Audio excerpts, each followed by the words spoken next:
Bonjour à tous.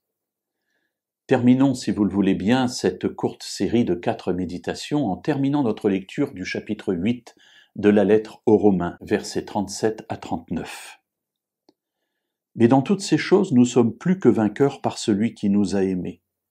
Car je suis persuadé que ni la mort, ni la vie, ni les anges, ni les dominations, ni le présent, ni l'avenir, ni les puissances, ni les êtres d'en haut, ni ceux d'en bas, ni aucune autre créature ne pourra nous séparer de l'amour de Dieu en Christ Jésus, notre Seigneur. Alors j'ai déjà eu l'occasion d'avoir une méditation sur ce texte. Je voudrais simplement m'arrêter sur un aspect.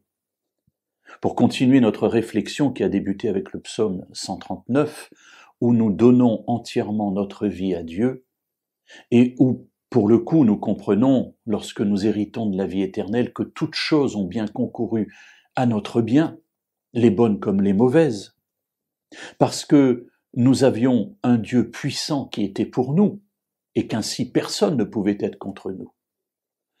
Paul termine cette réflexion, et j'y adhère pleinement, parce que c'est ce que je vis dans ma vie. Paul disant, dans toutes ces choses, nous sommes plus que vainqueurs. Alors vainqueurs, ce serait déjà pas mal. Mais Paul dit que nous sommes encore plus que vainqueurs, c'est-à-dire que l'assurance de la victoire est quelque chose d'acquis. Rien ni personne ne peut remettre cela en cause. Et il fait une liste d'éléments, de personnages qui pourraient s'opposer à Dieu. Mais il dit, dans toutes ces choses, aucune créature ne peut nous séparer de l'amour de Dieu.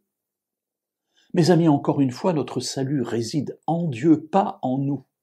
Et puisque nous confions notre vie à Dieu, alors nous pouvons être assurés de notre salut, tant que nous le laissons agir dans notre vie.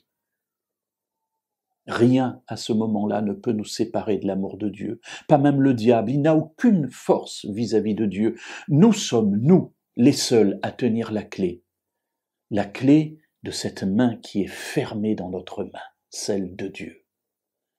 Nous pouvons un jour décider d'ouvrir, de tourner la clé et de nous séparer de lui. Nous en avons le pouvoir, mais personne d'autre n'a le pouvoir. Et si nous nous confions en Dieu, lui ne lâchera jamais nos mains. Rassurez-vous, mes amis, personne ne peut vous séparer de l'amour de Dieu. C'est là la bonne nouvelle et l'assurance du salut.